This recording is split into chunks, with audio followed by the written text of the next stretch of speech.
শুক্রবার ভূমিকম্পে আহত হয়ে ঢাকার দুটি হাসপাতালে এখনো চিকিৎসা নিচ্ছেন ২৮ জন। চিকিৎসকরা জানিয়েছেন তাদের অবস্থা স্থিতিশীল তবে গুরুতর। পঙ্গুতে ভর্তি ২৩ জনের সুস্থ হতে সময় লাগবে বলে জানিয়েছেন পরিচালক, আর ঢাকা মেডিকেলে ভর্তি আছেন ৫ জন। তাদের অবস্থাও স্থিতিশীল। বিস্তারিত জানাচ্ছেন নিবিড় সাহা। নির্মাণ শ্রমিক শাহাদাত কাজ করছিলেন রাজধানীর হাজারীবাগের নির্মাণাধীন ভবনের ৪ তলায়। শুক্রবার ভূমিকম্পের সময় ঝাঁকুনি ও আতঙ্কে ৪ তলা থেকে পড়ে যান শাহাদাত। এরপর থেকে চিকিৎসা নিচ্ছেন রাজধানীর নিটোরে। আমি তখন উপরে যখন পড়ি তখন কিন্তু আমি চিন্তা করতেছি যে আমি উড়িয়া যদি পড়ি আমার সব কিছু যে শেষ। আর তাছাড়া নিচে বালু আর আমি কিছু টুকরে রড আছে, আমি কাইতে পড়ছি আর কি। কাইতে পড়তে আল্লাহ একটু বাঁচিয়ে রাখছে।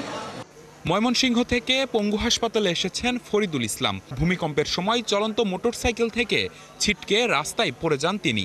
ভেঙে যায় পা। আমি তো পড়ে গেছি, আমার সেন্স হয়ে গেছি। অনেকক্ষণ পরে যখন যে আমাকে নিয়ে যাচ্ছে হসপিটালে, তখন আমার জ্ঞান আসার পরে আমার ভাইকে দেখতে পাই, চাচাতো ভাইকে। পঙ্গু হাসপাতালের বিছানায় কাতরাচ্ছেন কিশোর আদর।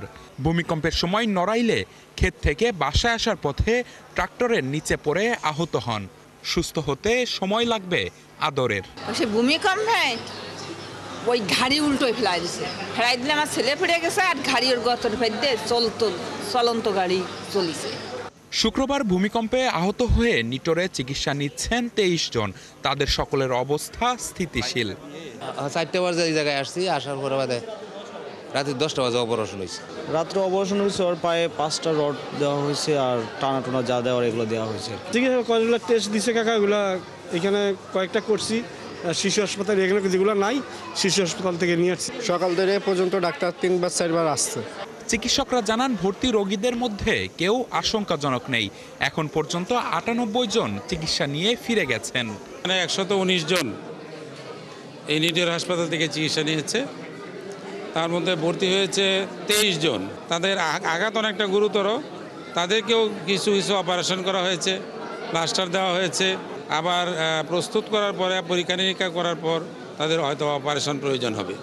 এদিকে ঢাকা মেডিকেলে ভর্তি হয়েছেন ৫ জন। তাদের ৩ জন ঢাকা বিশ্ববিদ্যালয়ের শিক্ষার্থী এবং ২ জন গাড়ি চালক। এদের কারো হাত কারো পা ভেঙেছে শুক্রবারের ভূমিকম্পে। নিবিড় সাহা, ৭১, ঢাকা।